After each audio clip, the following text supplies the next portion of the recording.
அண்மை செய்தியை பார்த்து வருகிறோம். கோவையில் 45 வயதான பெண் காவலரை அலுவலக அறையில் வைத்து பாலியல் தொல்லை செய்த அதிகாரி செந்தில்குமார் பணியிடை நீக்கம் செய்யப்பட்டிருக்கிறார். கோவையில் 45 வயதான பெண் காவலரை அலுவலக அறையில் வைத்து பாலியல் வன்கொடுமை செய்த அதிகாரி செந்தில்குமார் பணியிடை நீக்கம் செய்யப்பட்டிருக்கிறார்.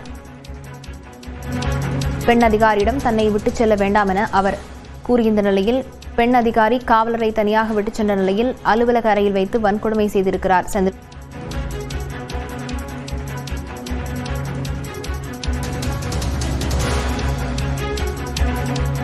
இது தொடர்பான விவரங்களுடன் கோவையிலிருந்து மண்டல செய்தியாளர் குருசாமி இணைந்திருக்கிறார். குருசாமி, முழு விவரங்கள்.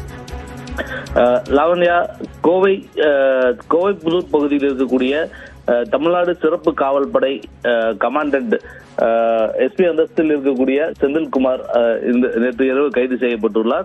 தற்பொழுது இந்த விவகாரத்தில் அவருக்கு உதவியதாக உதவி ஆய்வாளர் புஷ்பா குமாரி என்பவர் மீதும் வழக்கானது பதிவு செய்யப்பட்டிருக்கிறது.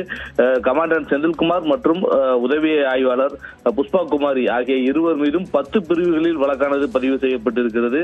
குறிப்பாக கடத்துதல், பாலியல் வன்கொடுமை உள்ளிட்ட 10 பிரிவுகளானது இந்த அனைத்து மகளிர் காவல்துறையினர் 10 பிரிவுகளில் வழக்கு பதிவு செய்திருக்கிறார்கள். பெண் காவலரை கடந்த அக்டோபர் மாதம் பாலியல் வன்கொடுமை அலுவலகத்தில் வைத்தே வன்கொடுமை செய்திருப்பது தெரிய வந்திருக்கிறது. இந்த வன்கொடுமை சம்பவத்திற்கு பெண் உதவி ஆய்வாளர் ஒருவரும் கமாண்டன்ட்டுக்கு உதவியாக இருந்திருக்கிறார்.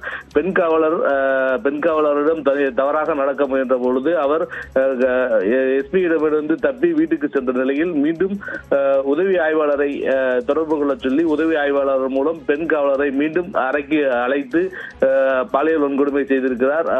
பெண் காவலரிடம் உதவி ஆய்வாளரிடம் தன்னை விட்டு செல்ல வேண்டாம் என பெண் காவலர் தெரிவித்த நிலையிலும் உதவி ஆய்வாளர் அவரை அந்த கமாண்டன்ட் அறையில் விட்டு சென்றிருப்பதும் தெரிய வந்திருக்கிறது. இந்த தகவல்கள் தற்பொழுது வெளியாகி இருக்கிறது. இதனை அடுத்து தற்பொழுது கமாண்டன்ட் செந்தில்குமார் தற்பொழுது கைது செய்யப்பட்டிருக்கிறார். அதைத் தொடர்ந்து உதவி ஆய்வாளர் புஷ்பா குமாரி மீது துறை ரீதியான நடவடிக்கைகள் எடுக்கப்பட்டு வருகிறது. இந்த விவகாரத்தில் அடுத்தடுத்து தகவல்கள் வெளியாகி வரக்கூடிய நிலையில் இது தொடர்பாக ஏற்கனவே பாதிக்கப்பட்ட பெண் காவலர் இன்டர்னல் கமிட்டியிடமும் விசாகா கமிட்டியிடமும் புகார் அளித்திருக்கிறார். அதனைத் தொடர்ந்து உயர் அதிகாரிகளுக்கு புகார் அளித்த நிலையில் தற்பொழுது இந்த நடவடிக்கையானது எடுக்கப்பட்டிருக்கிறது. லாவண்யா, விவரங்களுக்கு நன்றி குருசாமி.